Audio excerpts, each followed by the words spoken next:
Get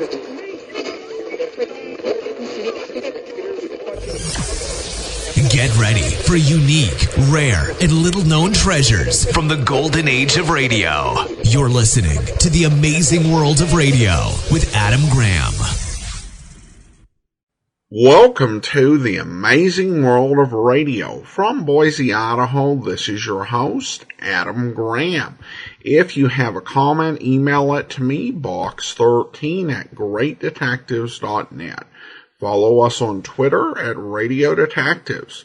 Well, our celebration of Jack Webb's 100th birthday continues, this Jack Webb Centennial series, and we're bringing you yet another episode of Escape. The original air date is December the 13th, 1949, and the title is Border Town. Tired of the everyday routine? Ever dream of a life of romantic adventure? Want to get away from it all? We offer you Escape. Escape, designed to free you from the four walls of today for a half hour of high adventure. It all started on the bus just outside of Dallas. The sailor who had snored beside me since Memphis got off, and the big fat guy got on. He overflowed into my half of the seat, and for sound effect, he ate one apple after another. He must have bought them by the sack. Hey, fella, do you mind? My top coat? Oh. I'd like to have it pressed, but I prefer a tailor to do it. No. I pulled the coat out from under him. He'd smashed my carton of cigarettes almost flat. From then on, I held the coat in my lap. In my mind, he was symbolic of everything connected with this trip and with my life. Second-rate, middle-class, mediocre. I was on my way to Hollywood. Yeah, I'm an actor. Under personal contract to Henry Slafta, a big director. Oh, it sounds impressive, but it isn't. It's one of those insignificant stock contracts with short options and shorter dough. I should have turned it down, but I was flat broke, on my heels. That's why, when I found the money, I did what I did. Okay, folks, we're stopping here for 15 minutes. Another stop, chance to stretch. Well, I had a cup of coffee and a spud nut in the depot, and I was starting back to the bus when I saw him, my apple-chewing friend. Two men with cop written all over them were leading him out of the bus. It was a pinch. I wondered why they'd picked him up. I really didn't care why they took him as long as he didn't come back. Now I had the seat to myself. But he'd done me a final courtesy. He'd knocked my top coat onto the floor and walked on it. Okay, everybody on, let's go. From then on into El Paso, he was the topic of conversation. He didn't look like a criminal to me. My dear, didn't you hear what the bus driver said? The man's a counterfeiter, one of the smartest ones in the country. The police have been after him for ages. A counterfeiter? How exciting. I must get off at El Paso and send a postcard back to Madge. Won't she be thrilled for me? Counterfeiter. Well, that's the last thing I would have pegged him for.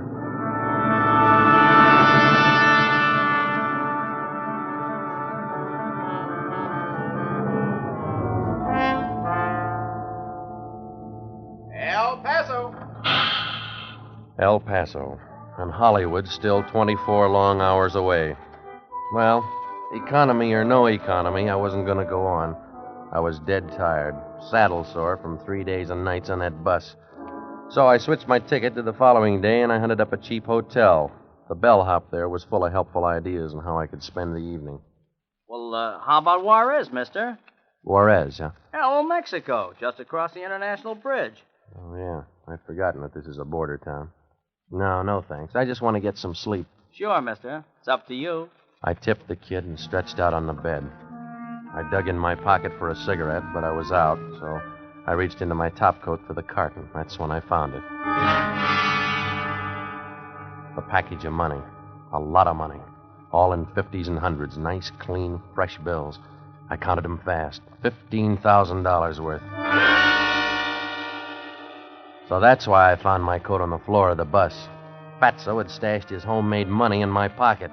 Why, the lousy... I'd fix his wagon, planning it on me. Operator, give me the FB... No, never mind. Wait a minute. Why should I? I turned it in, I might get involved, and I couldn't afford to. When I got to Hollywood, Hollywood. Boy, what an entrance I could make into that town if all this dough were only real. I could just picture the look on Henry Slafter's face if I flew into Hollywood with a new wardrobe, stopped at the Ambassador, took a suite, made a big splash. Yeah, if only the dough were real.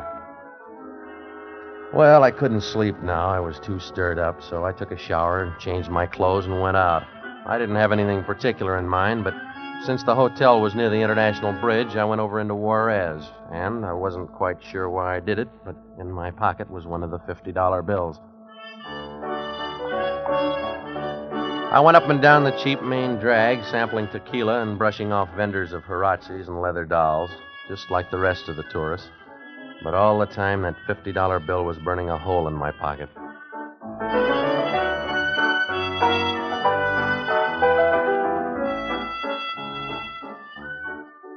It was in a small bar, a crummy place called El Serape, that I finally took a chance. I'd had a couple of tequila daisies, and each time I'd given the waiter a half a buck. This time I handed him the $50 bill.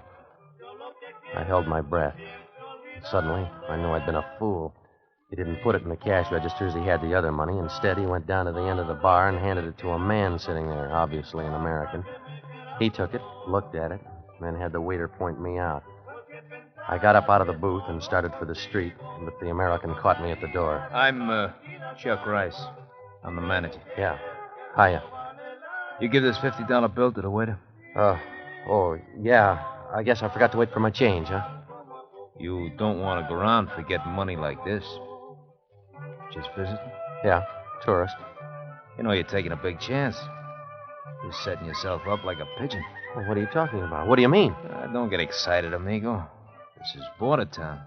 That's all. The wrong people might get the idea that you're carrying more bills like this. Yeah, well, I'm not. Yeah, sure. But if you were, I could put you in touch with most anything. Maybe a little gambling. We could fix you up with a little game. Anything you want to buy, I can get it for you. No, I don't want to buy anything. But, suppose I wanted to sell something. Sell, huh? That's a little tougher. I'd have to see a sample. You got it, mister, right there in your hand. I was taking a crazy chance, but I've kicked around Broadway long enough to know a contact man when I run into one, and Chuck Rice was definitely shady. He stood there scowling, turning the bill over and over in his hand. Oh, so that's why you wanted to walk out on your change, huh? Thought I had it spotted. You got more like this? Yeah. On you? No, I'm not that much of a pigeon. How much more? Enough. You want to dump it? Maybe, with the right kind of a deal. Here's your 50 back. I don't know for nothing about this kind of commodity. Well, I didn't pay for the drinks. It's all right. It's in the house. Your money's no good here. I took the 50 and put it in my pocket. I shrugged and hoped my indifference went over. I was almost to the street when he called after me. Hey, amigo. Huh? I was just wondering. How much you got? Why? Well, if you got enough, maybe Nieves would be interested. Nieves? Who's Nieves? Down here, we don't ask questions like that. You go to the cab stand on the corner. Ask for Miguel. Tell him you want to see Nieves. Tell him Chuck Rice sent you. Only this time, amigo, if you want to do business, you better have the dough on you.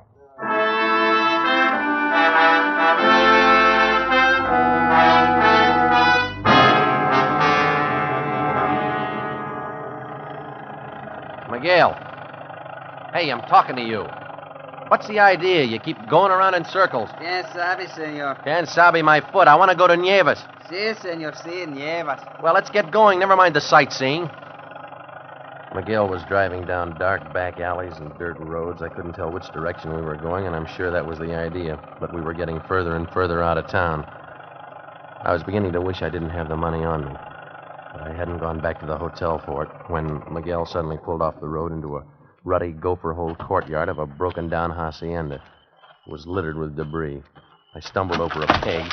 His squeals woke a bunch of chickens roosting on a fence. And then I saw her. She was lying in a canvas hammock, one bare foot hanging over the side, deep in the enjoyment of an oversized cigarette. She seemed asleep except for the rhythmic puffs of smoke. She never opened her eyes all the time I was there. Nieves? Sí. Chuck Rice sent me. He thought we might be able to work out a deal. I got some money. I want to sell it. Chuck Rice said that you might handle it. You hear me? Sí. I got $15,000 American in 50s and 100s. How much you want? Well, what'll you give me? How much? Well, I figure 5,000 would be fair. No touch. What? If that's all you want, I no touch. Why? Too hot. Well, if you think it's worth more. No touch. Okay, no touch. Come on, Miguel. Sí, senor. Senor. Yeah. O'Toole. What was that? O'Toole, maybe he buy. O'Toole? Where's O'Toole? Oh, Miguel, no. Sí, senor. Come, I will take you. Well, your English is improving, Miguel. Maybe your sense of direction will improve, too.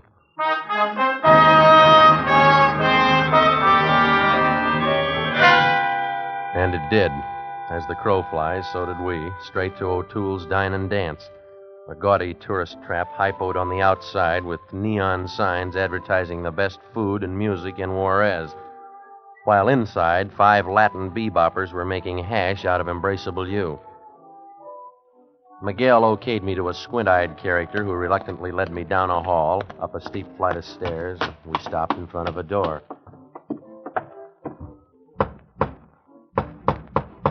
Come in. Behind a huge red lacquered desk sat a handsome Chinese in a dinner jacket smoking a long black cigar. Ah, good evening. What can I do for you? A drink, perhaps? No, thanks. I came to see O'Toole. Yes, I am O'Toole. You, O'Toole? It's one of those clicks of nature. I wear my mother's face and my father's name. Oh, well, I'm sorry. I didn't mean anything. Oh, think nothing of it, Mr. Smith? Yeah, Smith. Now, you have something you wish to sell? That's right. May I see the money? Money? How did you know? $15,000, as I understand it. How much do you want for it? 6,000. You told Nieves 5. Nieves? Oh, you're surprised. I know about that. Huh? Chuck Rice always sends them out to the country to see Nieves before they come to me. Now, let me see the money. All of it. Sure. Here. Look, I'll take the 5. I'll give you 4. Oh, now, wait a minute. There's 15,000 there. You won't have any trouble passing it in Mexico. I know that. I also know that when this kind of money turns up in this part of the world, it means only one thing. I am your last resort. Well, Mr. Smith? Yeah. Give me the 4,000. He went to the safe, got the money, and paid me.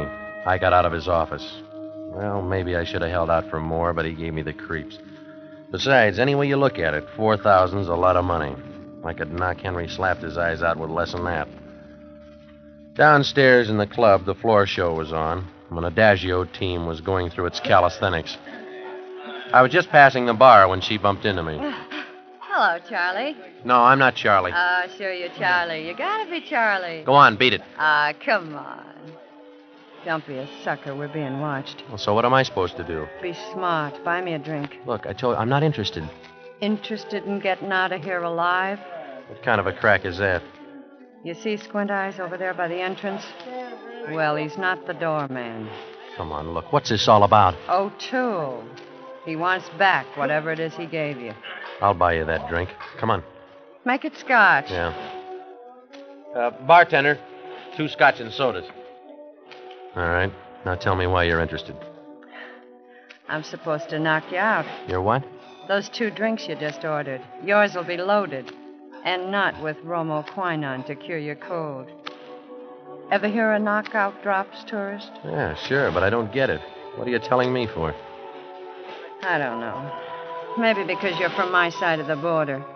Maybe because you don't look like the kind of scum that usually comes in this joint. All right. So my drink's going to be loaded, and Squint Eyes is over to the front door to make sure I don't get away. I don't have much choice, do I? Yeah, you do. I'm going to help you. Help me? After the drink hits you, I'm supposed to get you out the back door into the alley and then roll you. Well, now, that'll be a big help. But I'm not going to. Quiet. Here come the drinks.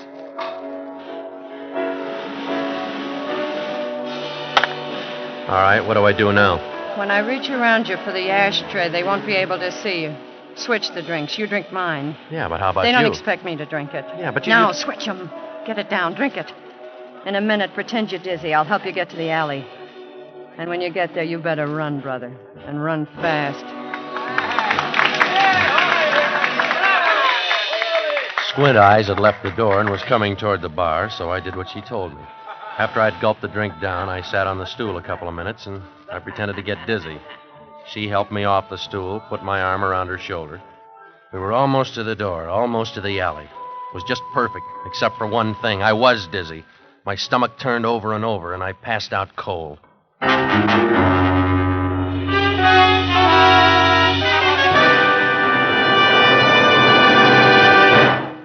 In just a moment, we will continue with Escape.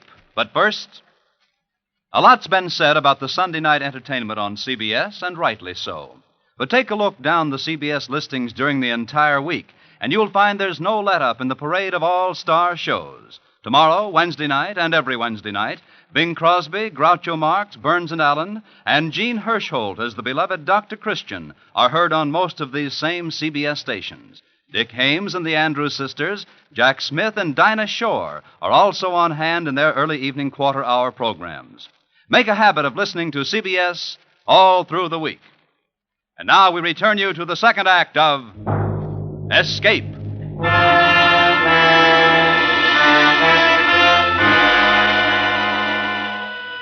The smells were the same. Beer, tequila, stale black tobacco. But the sound had changed. There'd been music before.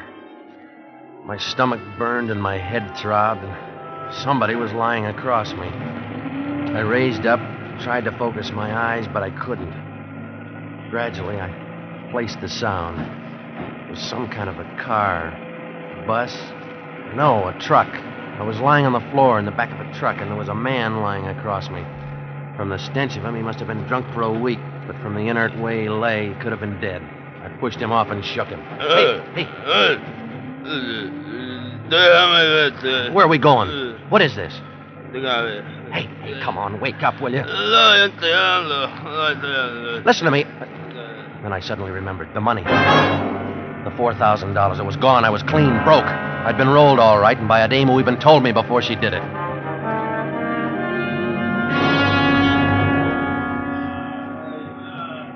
And then I saw the rest of them. The truck was a big van, and it was loaded, packed with the dregs of border town, a sodden human cargo. All of them filthy, bleary-eyed. But one of them looked awake and reasonably sober. Hey, you over there. You speak English? Si, senor. Well, what happened? What are we doing here? Oh, we all fall drunk, senor. Oh, it's no good to fall drunk. Oh, you go to Hensler's.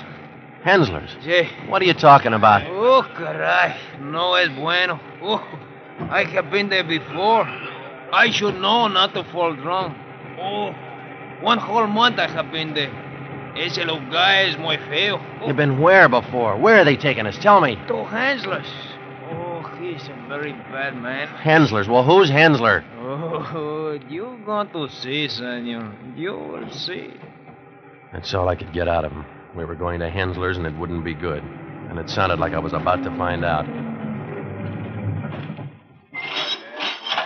All right, you guys. Come on. The party's over. Hey, Miller.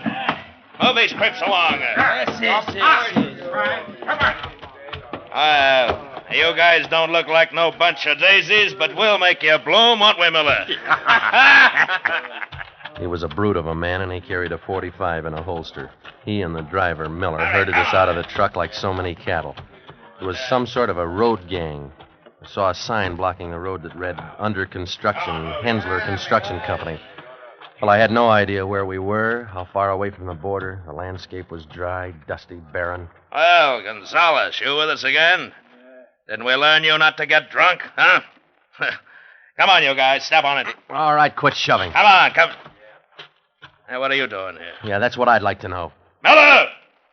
How many times I gotta tell you to be careful who you pick up? Now, wait a minute, Jake. Don't get sore before I tell you. Don't you know we can get in plenty of trouble picking up the wrong guys? I didn't pick him up. O'Toole threw him in. O'Toole? Shut up, you. What O'Toole wish him on us for? Wait till Hensler hears about this. Yeah, well, O'Toole has already talked with Hensler. He says this fellow will not give us any trouble. He is an embezzler. The police are looking for him. You're crazy. He came across the border to sell some money he had stolen from a bank or something. He must be plenty hot. He was willing to drop 15,000 real dough for 4,000 cash. Real dough? What are you talking about? That was counterfeit I sold O'Toole. Listen, buddy, I don't know what your racket is, but nobody fools O'Toole about money. But it can't be real money. It was counterfeit, I tell you. It had to be. Look, I want to see Hensler. You talk to me or you talk to nobody? But I got to see Hensler. I got to get back to Juarez. Huh? Did you hear that, Miller? He's got to get back to Juarez. All right, look, you can't push me around. I'm an American. Oh, he's an American. Well, send this to your congressman. Oh! Okay, American. Get on your feet. Get a pick and start working.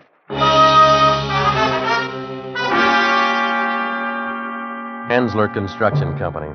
Just another name for a chain gang. I never saw Hensler. He wasn't there. But in the next week, I got to know Jake all right. I got to hate him. He drove us from dawn till dark, digging a roadbed by hand, pick and shovel, in the hot sun, in the dust, without rest. But worse than the physical torture was the thought that gave me no rest. I'd sold O'Toole real money. For now I realized I'd never really had any proof that the fat man was a counterfeiter. I just jumped to that conclusion. The bus driver... No, not the bus driver. A woman on the bus said that the bus driver said it, and it drove me crazy just thinking about it. Real money. $15,000. I'd had it in my hand and I'd thrown it away. I had to escape. I had to. There'd been a man in the truck who said he'd been here before, so he must have gotten away somehow. He could help me. You're the man that was here before? I am Gonzalez. All right, you got away the other time, didn't you? I see. But I am back. And this time I don't try to go. Well, how did you go? How'd you get out? Well, there is a highway. There is? Where? 4 mile, 5 mile. Many cars pass there. Just 4 or 5 miles. That's nothing. Oh, maybe it sounds nothing to you, senor. But those are bad miles to go. Ooh, caray. Only 4 or 5 miles. Over that way, he told me. Through the ravine. Well, I thought about it all that day, and I planned that I'd try it that night. But when we got back to camp, I was too dog-tired even to eat. I just flopped on the hard earth and fell asleep. Seemed that I'd just closed my eyes when I was shaken awake. Hey. Huh? Hey. Get up, American. Get on your feet. Huh? I got a little job for you. Oh, leave me alone, Jake. I'm tired. Get up! You're on overtime. He was murderously drunk. He had a bottle of whiskey in one hand and his .45 in the other. So I got up off the ground. All around me, the men were sleeping. If they heard him, they didn't pay any attention. He marched me down to the roadbed and threw a pick at me. There. I'll start digging. But it's the middle of the night. Look, I'm dead. I gotta finish the road. Start digging, I said. What are you picking on me for, Jake? Why me? You're gonna start digging, or do I start shooting? So I dug. I dug till my hands were bleeding and my lungs were scalded with the effort of breathing. He sat alongside the road, knocking off that fifth of whiskey and riding me every time I faltered. He was just mean drunk enough to kill me if I stopped. So I dug and I dug. Finally, I couldn't go out anymore. I was too tired to care. I dropped the pick and fell onto the road. My face was in the dirt. I lay there, panting, waiting for the bullet. When it didn't come, I turned my head, and what I saw gave me new life. Jake was sprawled out, dead drunk, and the .45 had slipped from his hand onto the ground. It was my chance. I hardly had enough strength left to move, but I knew if I didn't go then, It'd be too late. I'd never get away. I crawled over to him and I got the gun, and somehow I got down the road and through that ravine, stumbled and crawled those hideous miles to the highway. And then I heard it, way down the road. It was a car. I ran out like a madman and flagged it down. Monday, Usted? Give me a ride, will you? Oh, you're an American, huh? Going back to the States? Yeah. Well, hop in.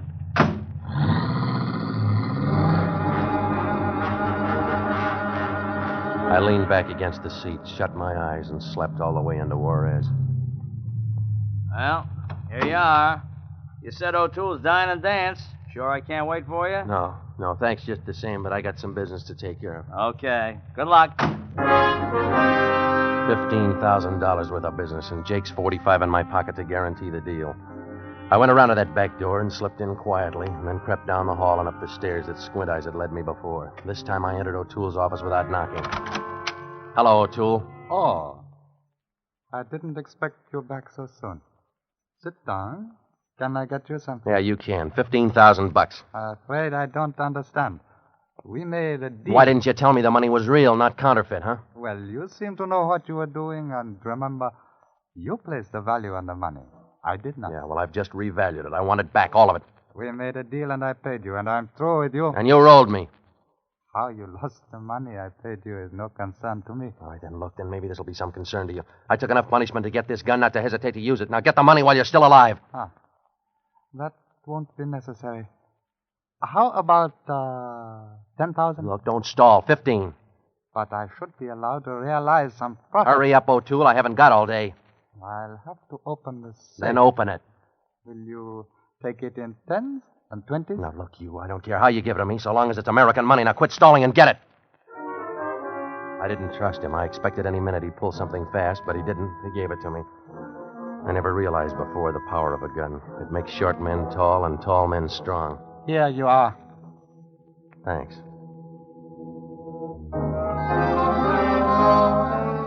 Now I could fly to Hollywood and have that suite at the Ambassador and throw a cocktail party, a big party. I'd show 'em. First, I stopped at the best men's shop in Juarez and got myself outfitted. An important English tweed suit, cashmere top coat, couple of dozen shirts, and I threw away my old clothes. There will be something else, senor. I'll take that alligator suitcase, too. Si, senor, but you must remember when you go through customs, you must declare the clothes you are wearing. I have to report the sale. Sure, don't worry. And these neckties? Si, senor. I paid him. It was more than I'd spent on clothes in 10 years. I put $500 in my wallet and stashed the rest of the money away in my suitcase. Then I went to the American Club for a good dinner. Now I was all set to make my entrance. All I needed was a plane reservation for Hollywood. I was just going through customs when he ran up. That is the man. Stop him. It was the clerk from the men's shop, gesturing wildly. The customs official listened, and then he came back to me. I'm sorry, sir, but I have to detain you. What? Your wallet, if you please. Well, wait, I didn't buy the wallet from him. If you please, sir, give it to me. Okay, but it's just an American Hickok wallet, I tell you. I'm not interested in the wallet itself, sir. Now, we shall see. There. You see? Did I not tell you? Look, all of it. What are you guys doing with my money? You admit this is your money, mister? Well, of course it is. Then I'm sorry you'll have to come with me. But why? Because, mister, all the money in your wallet is counterfeit.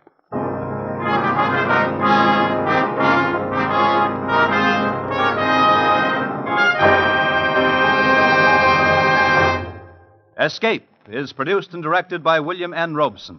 Tonight we have presented Border Town by John and Gwen Bagney. Featured in the cast were Jack Webb as Evan, Bill Conrad as Jake, Ben Wright as O'Toole, Tony Barrett as Rice, and Jeanette Nolan as Nieves. Also heard were Ted DeCorsia, Paul Frees, B. Benaderet, Jerry Hausner, and Harry Bartell. Special music was arranged and conducted by Del Castillo. Next week. You were on a train from Rajahor to Calcutta. With you is a fabulous jewel, the most sought-after emerald in the world, in whose depths are mirrored terror and violence. And for you, there is no escape.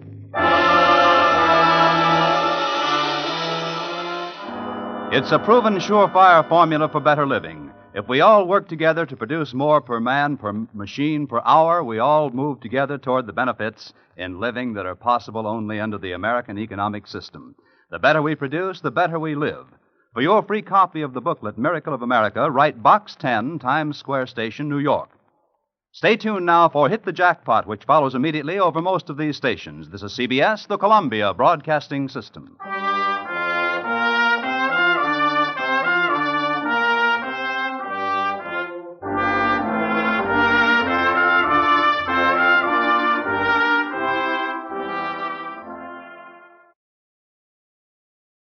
Welcome back. Well, a great adventure, even if it didn't quite end for our protagonist as he would have hoped. I will admit I don't feel too sorry for the protagonist in this story, as he brought a lot of this, he brought all of it on himself just by the way that he handled things. Though given all the perils he faced in this episode, the way he did end up running into trouble, I thought was a pretty clever twist. And this is kind of an interesting character here, particularly for Webb, because typically Webb would tend to play a lot of very street-smart characters. And this is a character who has, a lot of the swagger and can act tough, but isn't necessarily in his element, and in fact knows so little that he doesn't even know how much trouble he is, so he just kind of blunders about, but in a definitely entertaining fashion. I hope you enjoyed the episode. And this will actually be all for this week on the Amazing World of Radio. We'll be back next Monday with another Jack Webb program. This time we're going to be listening to a pilot, a what might have been that involves one of Webb's future Dragnet co-stars. We'll talk about that on Monday. In the meantime, send your comments to box13@greatdetectives.net. But from Boise, Idaho, this is your host, Adam Graham, signing off.